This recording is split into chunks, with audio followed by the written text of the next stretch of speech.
कथन आया है जो अन्यत्र इन शब्दों में नहीं आता है। ये एक विशेष प्रमेय है यहाँ। समस्त विरुद्ध कार्यता अविरुद्धकारी दोनों की हेतुता से वे सदा विश्व का उपकार करते हैं, टिकाए रखते हैं। क्या? समस्त विरुद्ध कार्य तथा अविरुद्ध कार्य दोनों की हेतुता माने दोनों में कारण कार्य संबंध है। कारण कार्य से मतलब निमित्त नैमित्तिक संबंध है। इससे वे माने क्षयो द्रव्य सदा विश्व का उपकार करते हैं, टिकाए रखते हैं। सभी द्रव्य अपने अपने स्वरूप में रहते हैं, फिर भी वे सभी द्रव्य सदा विश्व का उपकार करते हैं, अर्थात विश्व की व्यवस्था में बाधक नहीं हैं, साधक हैं। देखो, पहले क्षयो द्रव्यों की स्वतंत्रता बताई। सभी द्रव्य अपने अपने गुण पर्याय में रहते हैं, किसी दूसरे द्रव्य में वे परिणमन नहीं करते और स्वद्रव्य में परिणमन उनका कभी रुकता नहीं। फिर भी वे एक क्षेत्र वगैरह क्षयो द्रव्य रहते हैं, लेकिन क्षयो द्रव्य एक क्षेत्र में रहते हुए भी अपने अपने स्वरूप में परिणमन करते हैं। क्या समझ में? अब यहाँ कहते हैं कि वे अपने अपने स्वरूप में रहते हुए भी सभी द्रव्य सदा विश्व का उपकार करते हैं। सदा विश्व का उपकार करते हैं माने वे विश्व की व्यवस्था में बाधक नहीं होते हैं। माने किसी भी द्रव्य के परिणमन में कोई भी द्रव्य बाधक नहीं होता है, बल्कि निमित्त अपेक्षा से साधक होता है। बाधक कोई द्रव्य नहीं होता है, तो निमित्त अपेक्षा से साधक होने से वे सभी द्रव्य एक दूसरे का उपकार करते हैं। क्या ख्याल? सभी द्रव्य अपने अपने स्वरूप में रहते हैं, एक साथ रहते हैं और अपने अपने स्वरूप में रहते हैं और एक दूसरे का उपकार भी करते हैं। ये गाथा यह बतलाती है। 3 बातें। सभी द्रव्य अपने गुण पर्यायों में रहते हैं,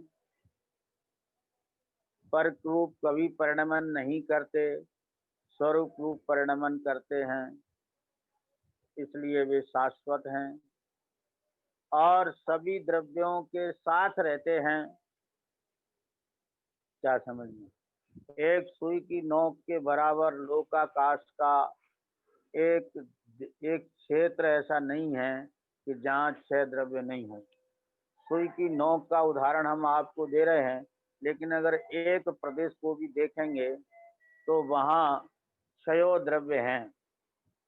तो सभी द्रव्य एक साथ रहते हैं और कोई भी द्रव्य का परिणमन किसी द्रव्य के परिणमन में बाधक नहीं होता है, अपितु साधक होता है। इस प्रकार वे परस्पर एक दूसरे का उपकार भी करते हैं। अब यहाँ प्रश्न होता है कि सभी द्रव्य विश्व की व्यवस्था में बाधक नहीं हैं, साधक कैसे हैं? तो सुनो, समस्त विरुद्ध कार्य और अविरुद्ध कार्य की हेतुता से सदा विश्व व्यवस्था में साधक हैं। अब ये विरुद्ध कार्य और अविरुद्ध कार्य क्या है? ये शब्द अन्यत्र इस तरह से पढ़ने में नहीं आता। क्या ख्याल? देखो, विरुद्ध कार्य क्या है? हम सर्वज्ञ तो है नहीं और आचार और अंतर्यामी भी नहीं है जो आचार देव की मन की बात को या उनके अभिप्राय को हमारे ज्ञान में प्रतिभास हो जाए, ऐसा भी नहीं। और शब्द से ही उनका भाव समझने का प्रयास किया है, क्या समझ में। तो विरुद्ध कार का अर्थ इस प्रकार अपने को भाषित हुआ, अपना अपना उपादान। क्या? अपना अपना उपादान, क्योंकि उपादान पर से विरुद्ध होता है। और ये अपना अपना उपादान है, वह विरुद्धकारी है। पर द्रव्य से उद्गल से आत्मा का उपादान विरुद्ध है, और आत्मा से पुद्गल का उपादान विरुद्ध है। तो अपना अपना उपादान परस्पर विरुद्ध है, उपादान पर से विरुद्ध होता है, यह तो हुआ विरुद्धकारी। और अविरुद्धकारी है निमित्त, क्योंकि निमित्त उपादान के अनुकूल होता है। समझ में आया ना? निमित्त उपादान के अनुकूल होता है, इसलिए वह अविरुद्ध है। क्या समझ? यदि अनुकूल न हो तो वो निमित्त नहीं कहलाता। तो निमित्त जो है वो उपादान के कार्य के अनुकूल है, इसलिए निमित्त तो हुआ अविरुद्धकारी। और उपादान परस्पर विरुद्ध होते हैं, इसलिए उपादान हुआ विरुद्धकारी। कैसे? जब जीव पुद्गल में गमन करने का उपादान होता है, तब धर्म द्रव्य निमित्त होता है। क्या समझ में? धर्म द्रव्य का उपादान और जीव का उपादान परस्पर विरुद्ध है, क्योंकि गमन करने की शक्ति धर्म द्रव्य में नहीं है, जीव द्रव्य में है, पुद्गल द्रव्य में है। तो धर्म द्रव्य से जीव द्रव्य का उपादान विरुद्ध है, क्योंकि जीव द्रव्य में गमन करने की शक्ति है और धर्म द्रव्य में गमन करने की शक्ति नहीं है। लेकिन जीव गमन करता है तो धर्म द्रव्य अनुकूल होता है, इसलिए धर्म द्रव्य जीव द्रव्य के लिए अविरुद्ध है। क्या? उसका कार्य अविरुद्ध है, माने हमारे गमन करने में वह धर्म द्रव्य बाधक नहीं है, साधक है। हालांकि धर्म द्रव्य हमें चलाता नहीं है, चलते तो जीव और पुद्गल स्वयं अपने उपादान से हैं, पर धर्म द्रव्य हमारे गमन करने में बाधक तो बिल्कुल नहीं है, लेकिन साधक है। कैसे? जैसे वाहन के चलने में सड़क। क्या समझ में? सड़क किसी वाहन को चलाती नहीं है, सड़क स्वयं भी चलती नहीं है, पर चलने वाले के लिए वह सड़क निमित्त है। क्या समझ में? उसी प्रकार जीव पुद्गल स्वयं चलता है, धर्म द्रव्य चलता नहीं है। जब जीव पुद्गल गमन करता है तो धर्म द्रव्य सड़क की भांति उसके अनुकूल होता है, इसलिए वह हमारे गमन करने में धर्म द्रव्य अविरुद्धकारी है, उसका कार्य अविरुद्ध है। क्या समझना? तो वो अविरुद्ध है, अनुकूल है, परंतु धर्म द्रव्य स्वयं गमन नहीं करता, इसलिए जीव पुद्गल के गमन से धर्म द्रव्य का कार्य विरुद्ध है। क्यों? कि गमन करने की शक्ति जीव में है, धर्म द्रव्य में नहीं है, इसलिए धर्म द्रव्य का उपादान और जीव द्रव्य का उपादान परस्पर विरुद्ध है।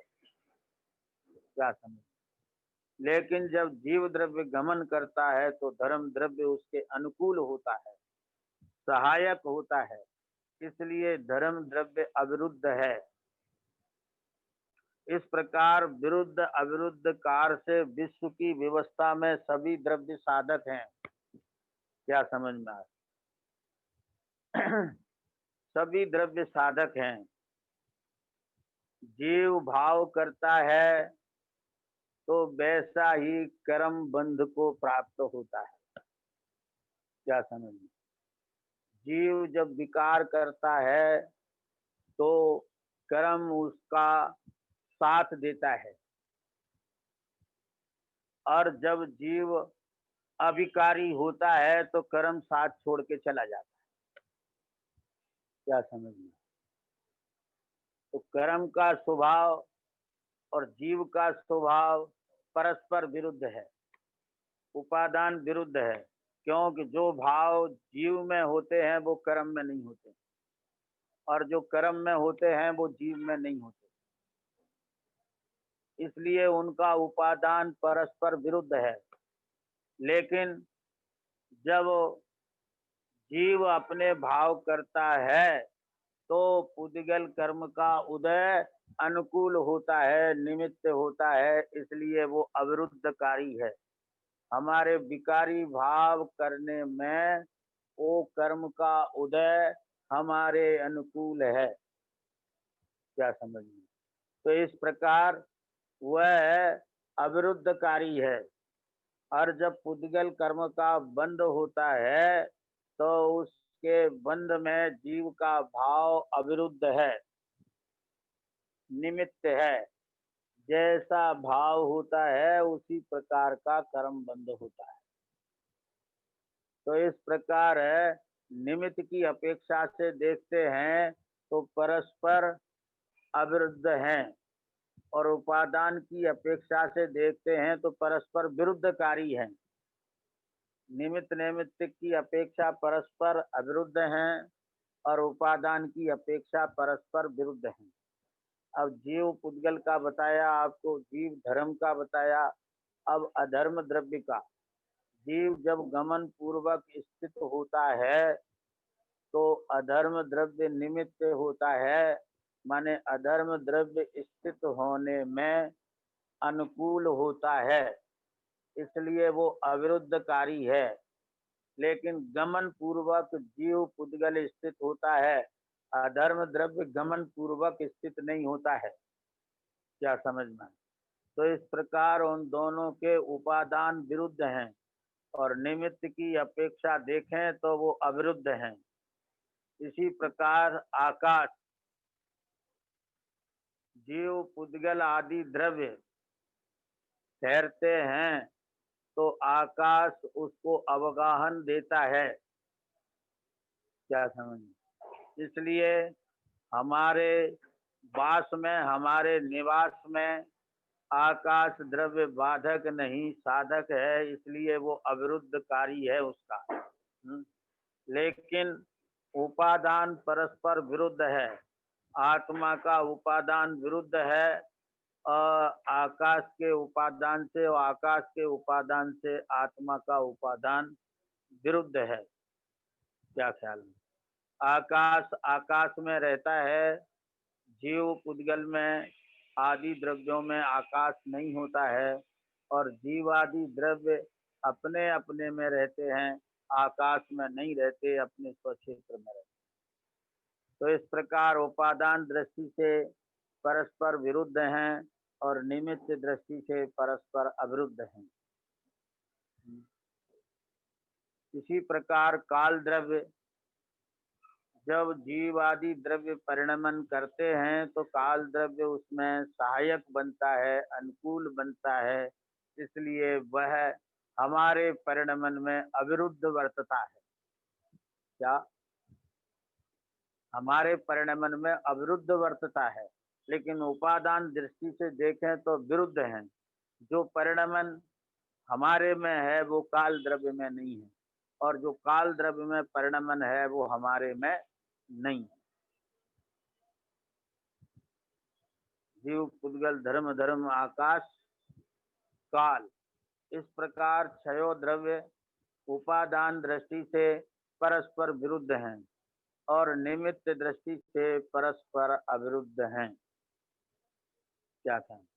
तो इस प्रकार ये विश्व की व्यवस्था में सभी द्रव्य साधक हैं, माने परस्पर एक दूसरे का उपकार करते हैं। ऐसा ही भाव मोक्ष शास्त्र में आता है, परस्परो जीवा नाम।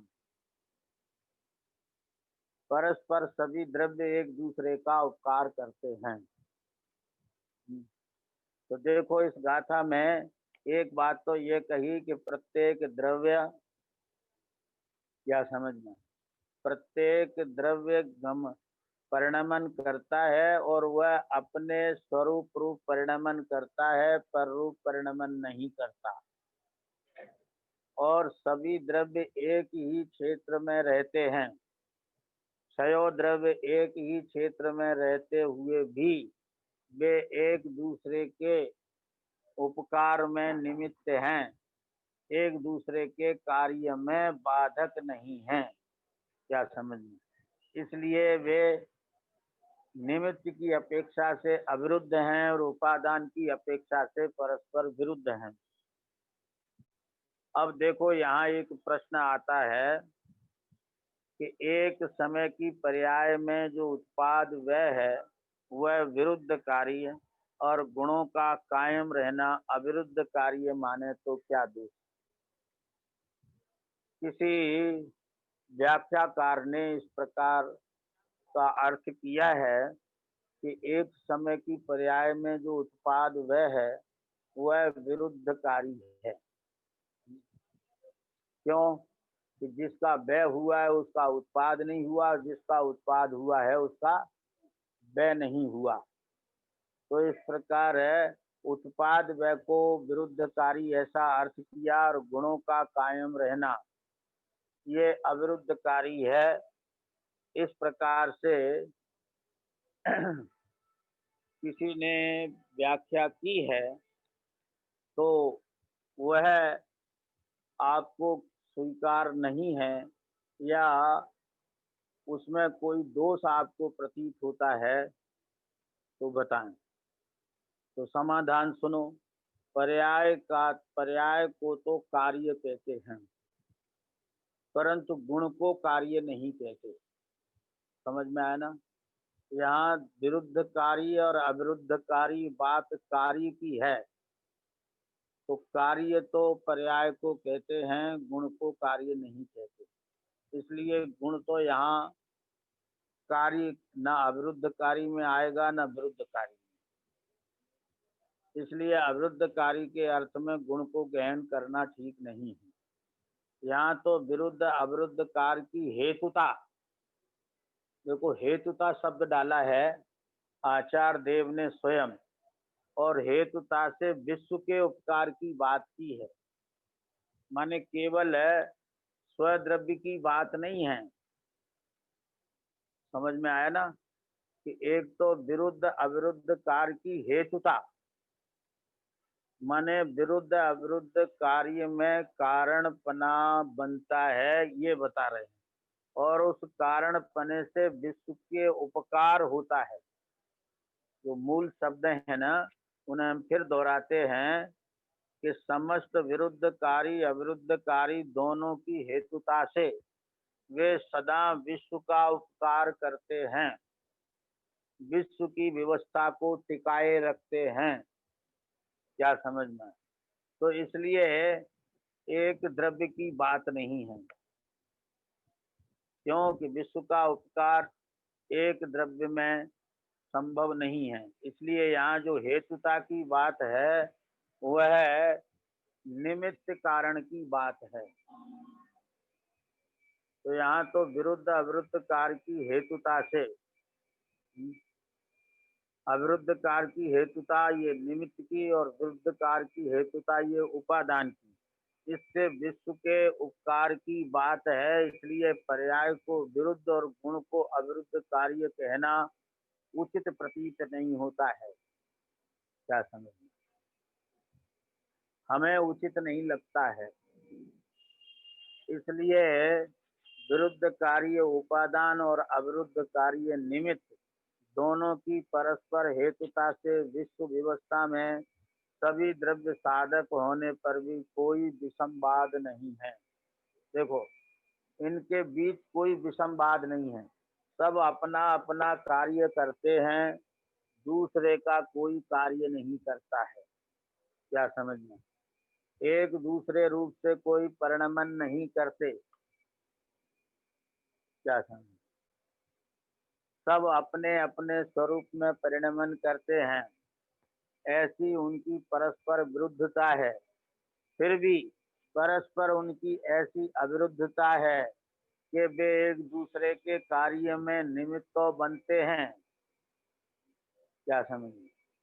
निमित्त होने से वे एक दूसरे का उपकार करते हैं, इसलिए उनमें कोई भी विसंवाद नहीं होता।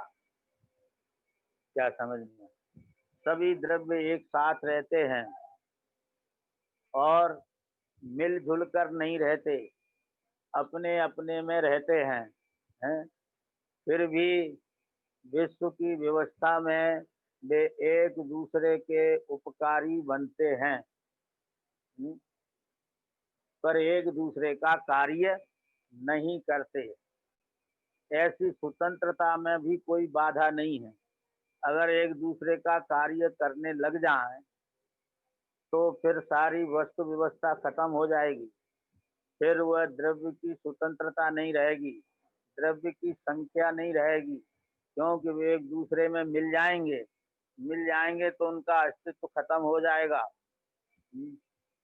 इसलिए एक द्रव्य दूसरे द्रव्य में मिलता नहीं है, क्योंकि उनका परस्पर विरुद्ध उपादान है।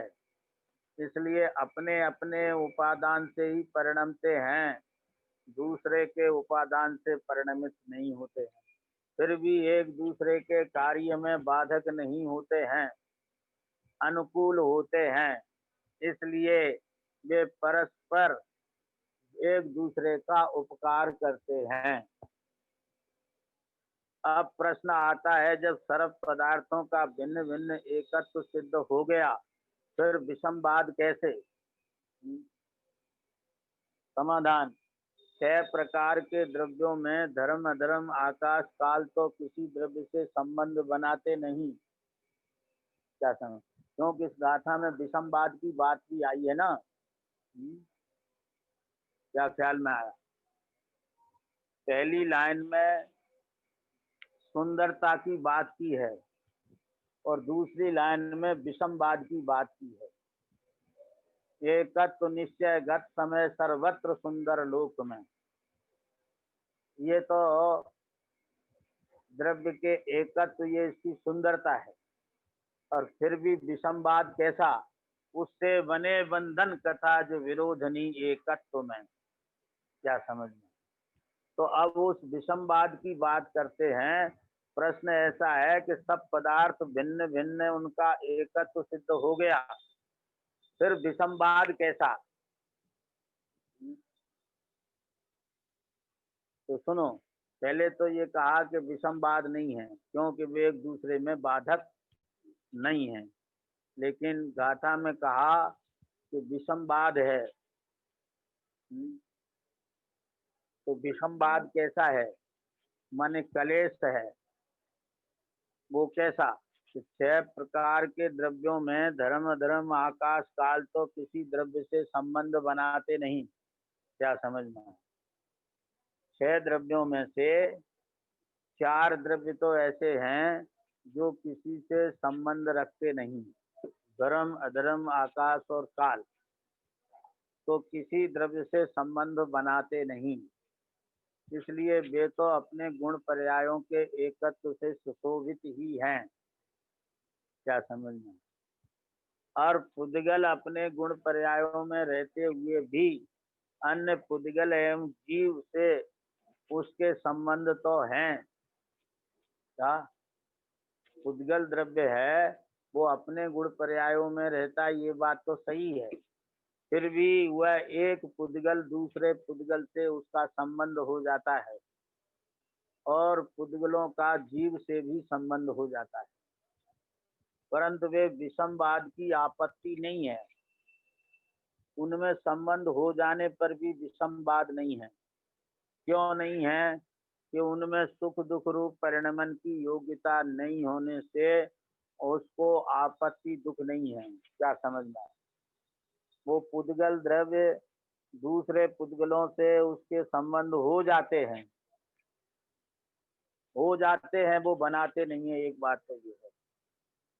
और पुद्गलों का संबंध जीव से भी हो जाता है, लेकिन उनमें किसी प्रकार का विषमवाद क्लेश नहीं है। क्यों नहीं है? कि उनमें इस प्रकार परिणमन होने की शक्ति ही नहीं है। इस प्रकार कि सुख दुख रूप परिणमन करने की उनमें शक्ति नहीं है। इसलिए उन्हें कोई भी आपत्ति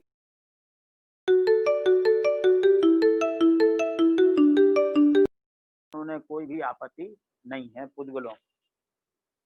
तो 6 द्रव्य तो निरापद हो गए। क्या समझ? 4 द्रव्य किसी से संबंध बनाते नहीं, इसलिए वे तो निरापद ही हैं। और जो पुद्गल भी संबंध बनाता नहीं है, लेकिन इसके संबंध होते तो हैं। संबंध होते हैं, लेकिन उनमें किसी प्रकार का विषमवाद नहीं होता है, क्लेश नहीं होता है। क्योंकि उनमें ऐसी योग्यता ही नहीं है कि वे क्लेश रूप परिणमित हो गए। इसलिए उन्हें भी कोई विषमवाद आपत्ति दुख नहीं है। केवल जीव नामक समय को ही बंध की कथा से विषमवाद की आपत्ति आती। क्या समझिए? केवल जीव नामक पदार्थ को ही, जीव द्रव्य को ही बंध की कथा से विषमवाद क्लेश की आपत्ति आती। और उसमें किसी दूसरे का दोष नहीं, इसका ही दोष है। क्यों दोष है? कि ये संबंध स्वयं बनाता है। क्या समझना? और संबंध बनाता है तो इसके संबंधों की जो बंध की कथा है, वही विषमवाद क्लेश की आपत्ति आती है। तो सारा दोष इस जीव का है, और इसलिए जीव को ही विषमवाद होता है, क्लेश होता है, आपत्ति होती है, क्योंकि ये संबंध बनाता है। क्या समझिए? दूसरे द्रव्यों से संबंध जोड़ता है, इसलिए इसको आपत्ति आती है। और इस जीव में इस प्रकार के परिणमन की योग्यता भी है, इसलिए ये स्वयं दुख रूप परिणमन करता है। तो अब प्रश्न आता है, जीव द्रव्य में भी अपने गुण पर्यायों के एकत्व में रहता है, फिर विषमवाद कैसा? आपने कहा ना, आचार्य देव ने ही कहा, सभी द्रव्य अपने अपने में परिणमन करते हैं, स्वरूप परिणमन करते हैं, पररूप परिणमन नहीं करते हैं। तो फिर जीव को विषमवाद क्यों हो गया? ये अपने गुण पर्यायों में ही तो रहता है। अपने गुण पर्यायों को छोड़कर अन्य द्रव्य के गुण पर्याय रूप परिणमन तो कभी करता ही नहीं है। तो फिर इसको विषमवाद कैसे हो गया? ये विषमवाद माने इसको क्लेश दुख क्यों हुआ? तो समाधान सुनो। जीव द्रव्य अपने गुण पर्यायों के एकत्व में रहने पर भी वह अपने गुण पर्यायों के एकत्व को स्वीकार ना करके अपने अभिप्राय में पर के साथ एकत्व एवं कर्तृत्व होने से जीव की पुद्गल के साथ बंध की कथा अनादि से चल रही है। तो ही विषमवाद अर्थात क्लेश आपत्ति दुख है। इस बंध का मूल पुद्गल कर्म के प्रदेशों में स्थित होना है, अर्थात पुद्गल के आकार रूप शरीर में ऐसे रहता है जैसे शरीर ही मैं हूँ।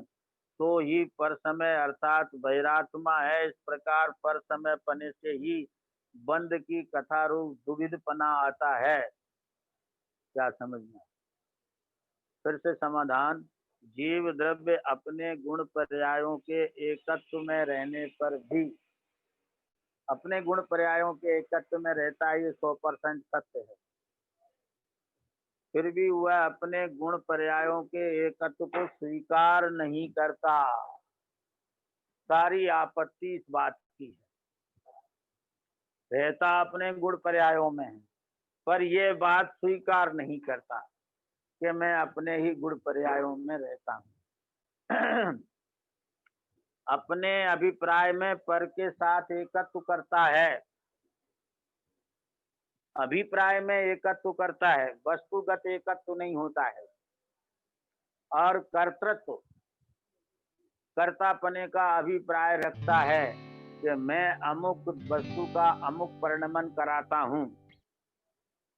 हैं? जीव पुद्गल के साथ बंध की कथा ऐसी अनादि से चल रही है। क्या समझ में? आज से नहीं, यह बंध कथा जीव की पुद्गल के साथ अनादि से चल रही है। क्या समझ में? जीव में ऐसी योग्यता है कि वो पर के साथ संबंध जोड़ता है, एकत्व करता है, ममत्व करता है, कर्तृत्व करता है, भोक्तृत्व करता है। और पुद्गलों में ऐसी योग्यता है कि वे परस्पर जुड़कर जीव से संबंध को प्राप्त हो जाते हैं। क्या समझ? ऐसी जीव और पुद्गलों की बंध की कथा अनादि से चल रही है।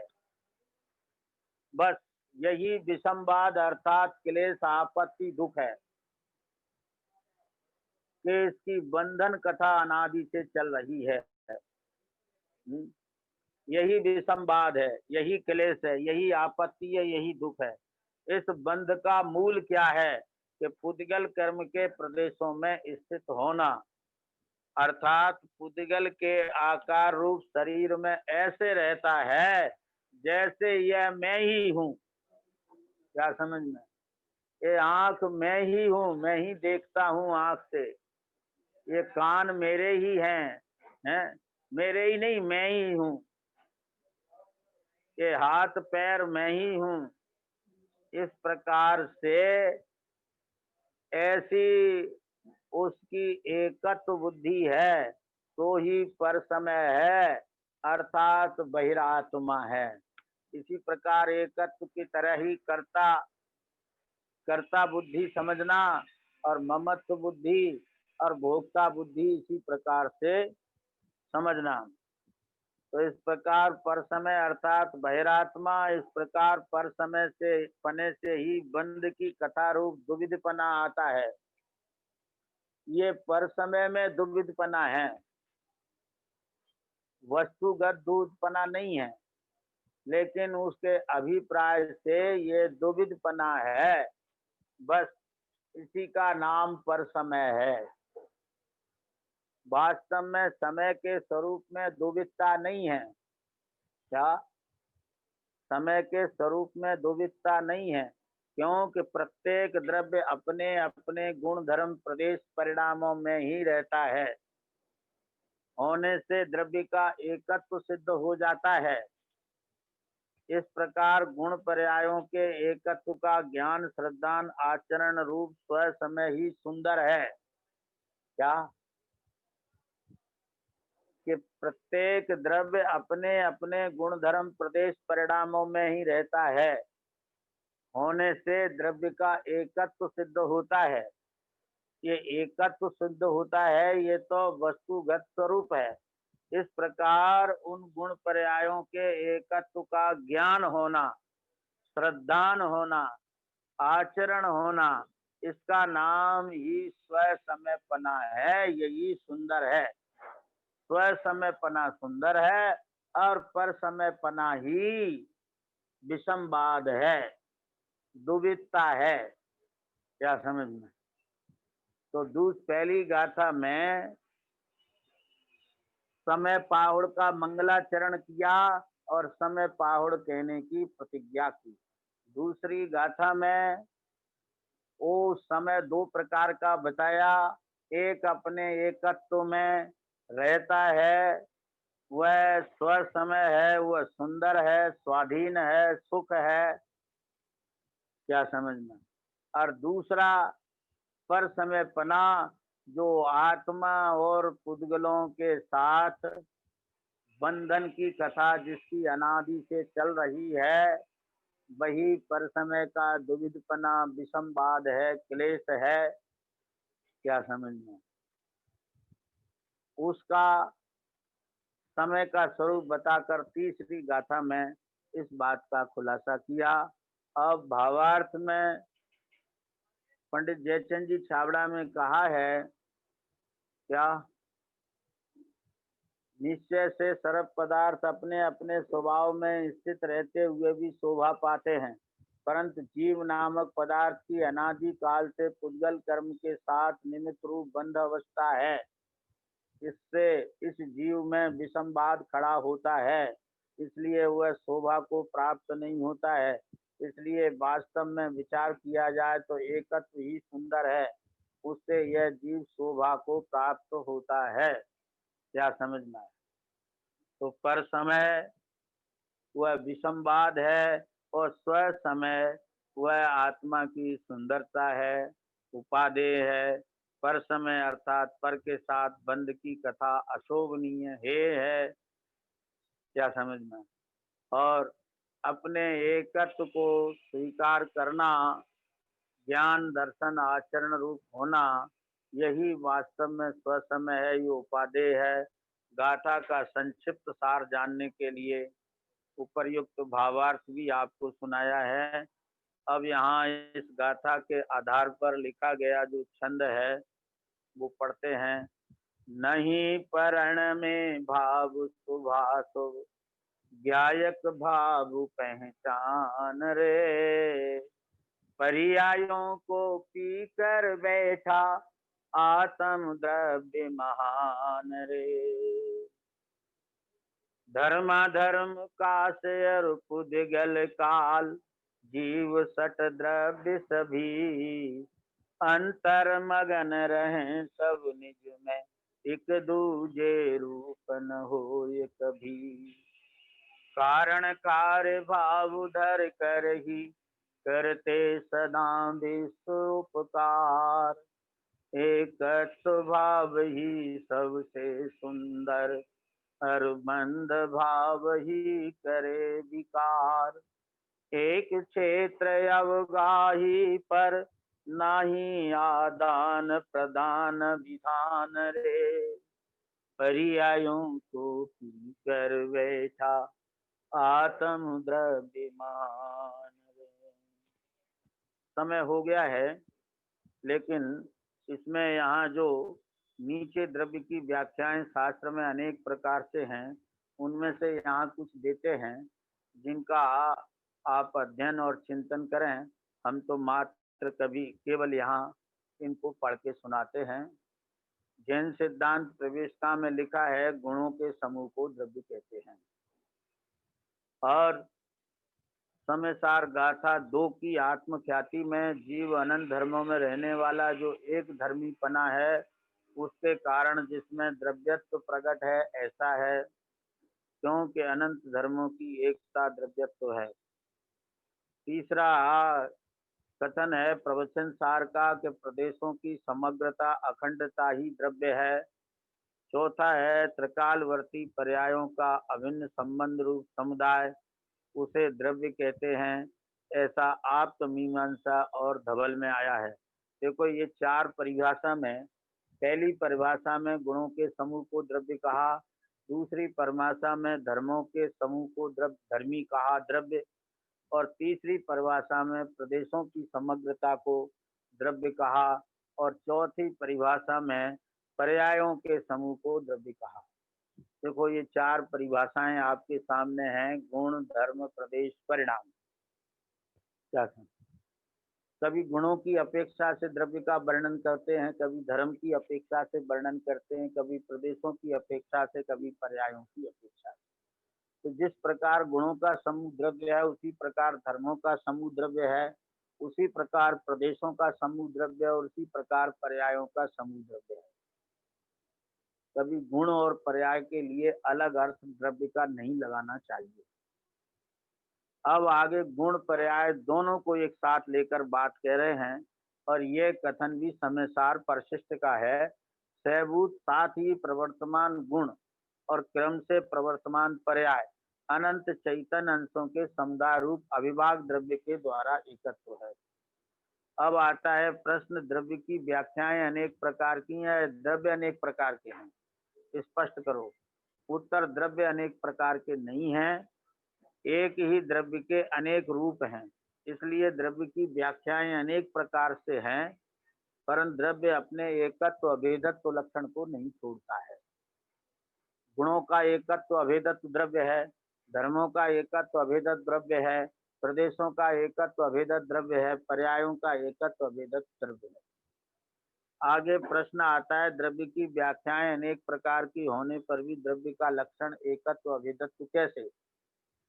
तो समाधान, पूर्वोक्त द्रव्य की सभी व्याख्याओं में प्रयुक्त शब्दों में समूह, एकता, समग्रता, समुदाय, अविभाग, ये सभी शब्द अभेदत्व एकत्व के ही वाचक होने से अभेदत्व एकत्व ही द्रव्य का लक्षण सिद्ध हुआ। ये द्रव्य की संक्षिप्त व्याख्या है, लेकिन द्रव्य के स्वरूप को स्पष्ट करने में बहुत ही सशक्त है।